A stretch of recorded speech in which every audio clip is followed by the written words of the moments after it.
Passer de 10 000 € par mois à 0 le premier mois. Moi, je gagnais pas grand-chose, hein, 800, 900 € par mois à peu près. Au début, t'as pas beaucoup d'argent pour investir. J'aurais pu en acheter aussi. Ouais, non. C'est de l'arnaque. C'est de l'arnaque. Ouais. Je dirais, être un employé, c'est plus facile qu'être son propre patron. Je crois que c'était 500 000 € à l'époque. Ok. Donc c'était quand même pas mal pour un début de projet. Pour moi, être là, à ce moment-là, en train de faire la plonge, et en plus, ce mec qui me dit ça, là, je me suis vraiment senti, voilà. Ça m'a vraiment marqué, quoi. Salut la nation, j'espère que vous allez bien. Aujourd'hui, avec James, on va vous parler de nos expériences passées en tant qu'employé. L'objectif étant de vous montrer qu'il est possible de sortir de cette situation et de prendre en main votre avenir professionnel. On se retrouve juste après l'intro. Du coup, par rapport au premier sujet sur lequel on va parler, c'est notre expérience la plus marquante avec un ancien patron. Est-ce que tu as une expérience qui t'a vraiment marqué avec un ancien patron? Ouais, j'en ai même plusieurs. J'avais eu un emploi en tant que freelance à cette époque-là. Donc normalement, j'étais payé 500 € par jour. J'avais accepté pour 2000 € parce que j'avais 15% de la boîte. Sauf que ce que je savais pas, c'est que je ne savais pas lire les contrats à ce moment-là. J'ai signé. Il n'y avait nulle part écrit 15%, je ne savais pas comment lire un contrat. Donc pour moi, dans ma tête, on me dit 15%, c'est 15%. Tu faisais confiance? Je faisais confiance. Okay. Donc je signe sans, enfin pas sans regarder, mais presque, à 2000 €. Je travaille pendant 9 mois sur le projet. À 2000 € par mois? À 2000 € par mois. Okay. J'avais baissé complètement pour aider au projet. Tu pensais que tu allais toucher les 15%? C'est ça. Et du coup, on arrive à la fin, première levée de fonds. La levée de fonds se passe. Donc c'était, je crois que c'était 500 000 € à l'époque. Donc c'était quand même pas mal pour un début de projet. Et là, on me sort, bon bah James, désolé, mais on trouve que tu t'investis pas assez. Et finalement, on n'a plus besoin de toi. Ok, ouais. Et là, c'était l'hécatombe, quoi. Enfin, j'avais travaillé 9 mois sur le projet, à un prix ridicule pour du freelance. Ouais, chaud, 9 mois de temps de vie, c'est vraiment chaud. Et ça, c'est la plus marquante, je pense. Et c'est ce qui m'a fait me méfier après des contrats, des choses comme ça. Ok. Donc, voilà. Et toi? Moi, c'était quand j'étais plongeur chez Daoust. Du coup, j'avais si on peut appeler ça un boss. Un jour, il m'a dit « Pourquoi tu viens toujours avec des livres? Tu penses que tu vas sortir de là? T'es fait pour travailler ici, quoi. » Si je ne m'étais pas contrôlé, je pense que ça serait parti en cacahuète, on va dire. Ça m'a fortement marqué parce que je me suis dit ah yes, we gonna check. Ok, it's okay. On va commander à manger. Spaghetti, tom yum, crispy salmon. Yes, spicy. Italian soda, passion fruit, please. It's okay for me. Donc du coup, je disais, quand le mec il m'a dit ça, je me suis dit, mais qu'est-ce que je fous là? Je me suis senti vraiment comme l'être le plus misérable de la Terre. Parce que je savais que j'avais certaines capacités, mais je ne les exploitais pas au maximum. Et pour moi, être là, à ce moment-là, en train de faire la plonge, et en plus, ce mec qui me dit ça, là, je me suis vraiment senti, voilà. Ça m'a vraiment marqué, quoi.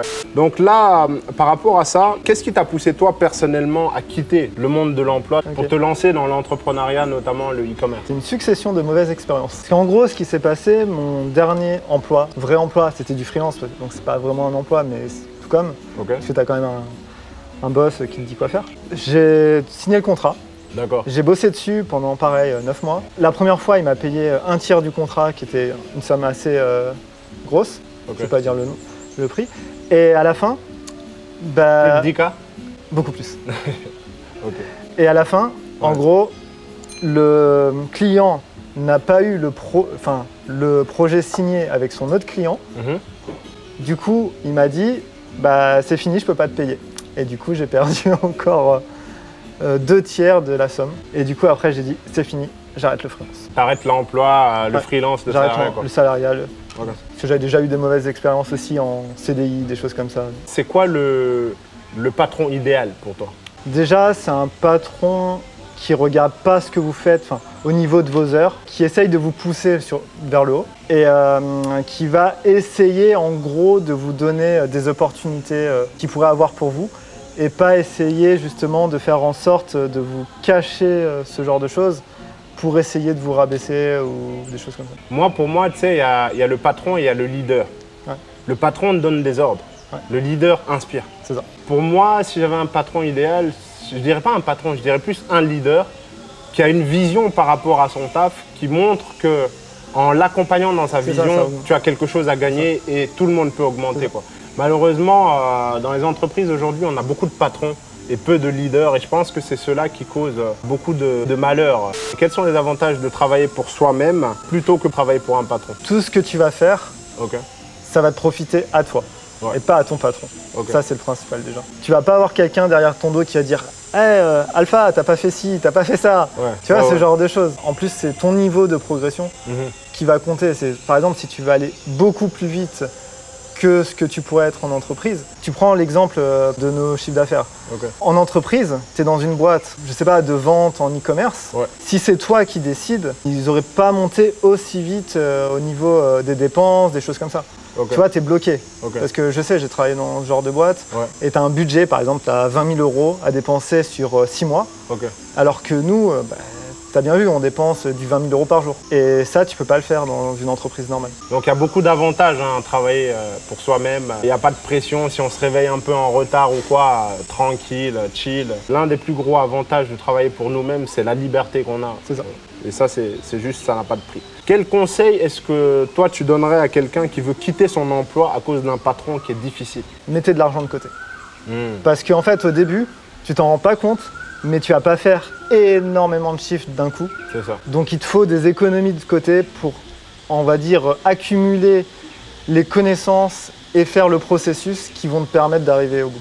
Il faut backup. Donc pour toi, il ne faut pas quitter l'emploi directement sur un coup de tête. Non, pas sur un coup de tête. Il faut continuer à encaisser, c'est ça, accumuler de l'argent jusqu'à quitter son emploi. Et tu dirais combien d'argent à peu près? Moi, je table sur 6 mois, 1 an. 6 mois, 1 an d'économie. Ouais, 6 mois, 1 an.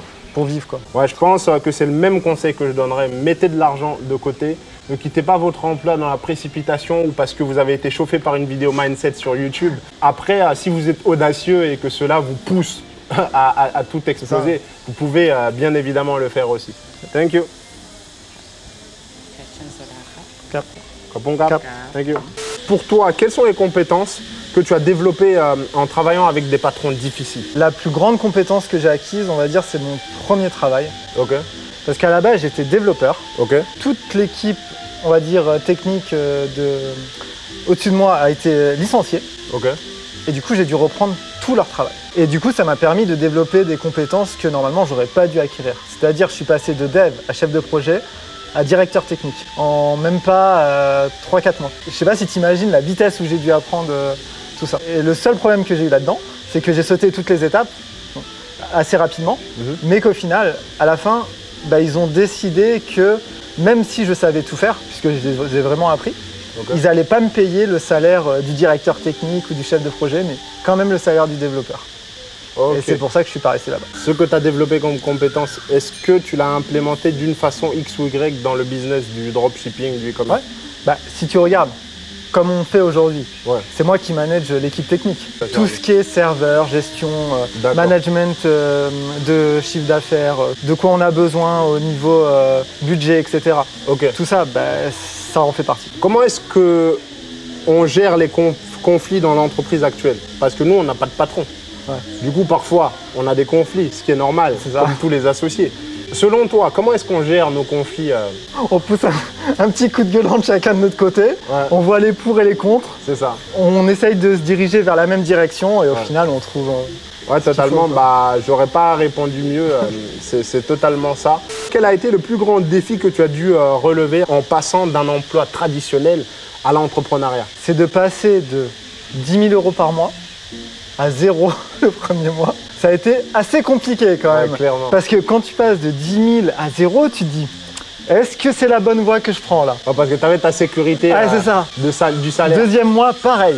Ok. Et là, tu commences à réfléchir. Et après, tu dis, ouais, mais je veux pas revivre ce que j'ai vécu avant. Et allez, je tente le tout pour le tout. Et toi?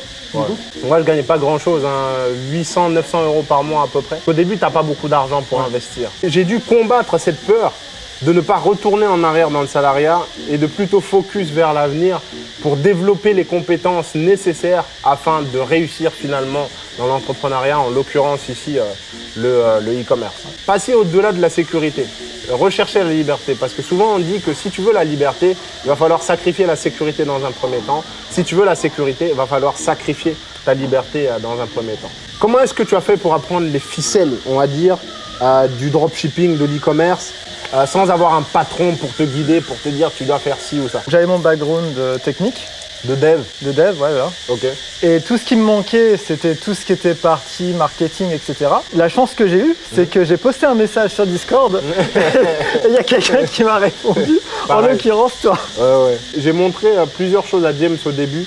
Lui, il m'a aussi appris beaucoup de choses. Hein. Bon, lui, il savait dev, tout ça, un site, c'était aucun secret pour lui. Donc Shopify, c'était de la rigolade. On ne dit pas qu'il faut être dev pour réussir. Hein. Je dis pas ça. Mais par rapport à l'ambition qu'on avait, c'est-à-dire générer des millions d'euros, il faut avoir un certain support et se compléter d'une certaine manière. Et pour pousser sur la question, donc, comment est-ce qu'on a fait globalement pour apprendre les ficelles du métier? On a lu énormément de livres, on a fait beaucoup de tests, on a acheté des formations qui malheureusement ne nous ont pas satisfaits. Beaucoup de remises en question. Beaucoup de remises en question, énormément de testing, de perte d'argent pour au final comprendre un peu ce qui fonctionne parce qu'en réalité, il n'y a pas de recette magique.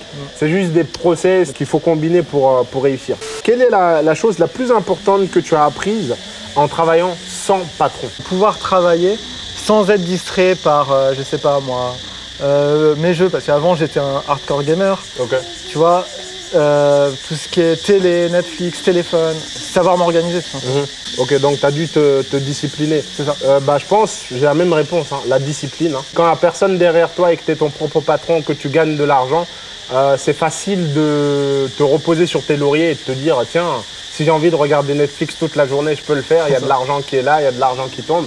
Et si tu veux atteindre un certain palier, effectivement, tu dois savoir te discipliner. Quel est le plus grand mythe concernant le fait de quitter son emploi et de travailler pour soi-même? C'est que ça va être facile. Il y en a énormément qui disent « Regardez, vous quittez votre emploi, en même pas un mois, vous avez retrouvé votre salaire d'avant. » C'est ça. Et non, pas du tout. Je dirais, être un employé, c'est plus facile qu'être son propre patron. Parce que quand on est un employé, on rentre à la maison, on a fini notre journée de boulot et puis c'est fini, quoi. Et tu sais que ton salaire va arriver. Voilà, tu sais que ton salaire va arriver. Quand tu es ton propre boss, tu peux pas faire ça. Tu taffes pas, il n'y a pas d'argent. Et tu as des employés surtout à payer. Ouais. Donc ça veut dire qu'il y a beaucoup de familles qui dépendent de toi. C'est ça, tu taffes pas, donc personne n'a au d'argent. final, tu as plus de pression que, en tout cas, moi je pense aussi que toi, on a plus de pression que quand on était employé. Donc pour moi, c'est le plus grand mythe. Je suis mon patron, tout est beau, tout est rose. Non. C'est encore plus chaud et il faut se préparer à avoir les épaules en gros, assez solides. Beaucoup plus difficile, mais c'est beaucoup plus rémunérateur. Exactement. Ouais. Plus de risques, plus de gains, moins de risques, moins de gains, ce qui est logique. Ok, du coup, quelles sont les ressources qui t'ont aidé à réussir dans le dropshipping? Déjà, mes connaissances, ça a aidé un petit peu. Et après, les livres. Je dirais pareil, lecture, tes compétences de dev. Encore une fois, j'insiste dessus, ce n'est pas nécessaire d'avoir un dev avec soi pour réussir. Il y a beaucoup de gens qui ont réussi sans dev. Il y a énormément de choses qui sont faites par rapport à ça. D'ailleurs, pour ceux qui recherchent un thème Shopify, le thème ultime Shopify, vous pouvez cliquer sur le lien en dessous. On a développé The Theme. Il y a 500 places illimitées, 500 licences illimitées. Je ne sais pas s'il en reste encore, 400, mais regardez en dessous ici par rapport à ça. Comment ta qualité de vie a changé depuis que tu as quitté ton emploi et depuis que tu as commencé à travailler pour toi-même? Alors, au début, ma qualité de vie n'a pas changé, elle a régressé, puisque j'étais à 10K. Mais petit à petit, en fait, ça a commencé à revenir, on va dire, à la normale d'avant. Ok. Donc, c'était du 10K, quoi. Et après, petit à petit, bah, là, ça a explosé. Par exemple, là, tu as pris une cuistot. Le genre de villa aussi qu'on peut se permettre aujourd'hui et le genre de vie, tout simplement, qu'on peut se permettre aujourd'hui. On respire mieux et on se sent mieux. On n'est pas encore arrivé à l'objectif ultime qu'on souhaite atteindre, bien évidemment. Mais c'est clair qu'en termes de qualité de vie, ça n'a absolument rien à voir par rapport à avant. Quels sont les principaux défis auxquels sont confrontés, selon toi, ceux qui quittent leur emploi pour se lancer dans l'e-commerce? Générer de l'argent les premiers mois. Moi, je pense la résistance à l'échec. Parce que tu peux avoir de l'argent, tu investis, tu échoues, tu penses avoir tout bien appliqué, mais il y a un élément que tu n'as pas bien appliqué. Comme je le dis toujours, l'eau bout à 100 degrés, pas à 99. Donc l'argent, tu peux l'avoir au début. À force de l'investir, il t'en reste toujours. Mais le nombre d'échecs qui s'accumulent, si tu ne sais pas aller au-delà, même si tu as l'argent, tu vas arrêter avant même d'avoir dépensé tout ton argent. Tu vois, donc pour moi, le défi principal, c'est le fait de développer déjà des compétences, mais surtout d'être résistant à l'échec. Parce que c'est la résistance à l'échec qui va nous permettre d'apprendre beaucoup et au final de réussir, quoi. Justement, les gens qui échouent pas, parce qu'il y en a, ça arrive par chance. Ouais. Ils arrivent à, on va dire, à faire marcher leur premier shop. Ok. Et ce qui se passe, souvent, le premier shop marche et pas les autres. Ouais. Donc ils n'ont pas un système. Non. Le principal défi, c'est résister à l'échec afin d'apprendre. Ouais. Retomber, se relever. Comme on dit, tomber 7 fois, se relever 8 fois. Comment est-ce que toi, tu gères le stress et la pression? Quand j'ai trop de pression, Ok. je dois lâcher prise.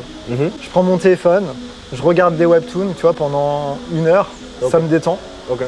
Et après, je suis refocus et je peux retravailler, des choses comme ça. Ou quelques citations parfois, moi ça m'aide. Hein. Ouais. Donc parfois quand il y a des périodes difficiles, une citation ou deux te donne un boost de dingue, tu vois. Moi c'est les webtoons. Un boost de dingue, toi c'est les webtoons. Quelles compétences entrepreneuriales tu as développées en dirigeant justement ta propre entreprise de e-commerce? Quelles compétences entrepreneuriales tu as développées?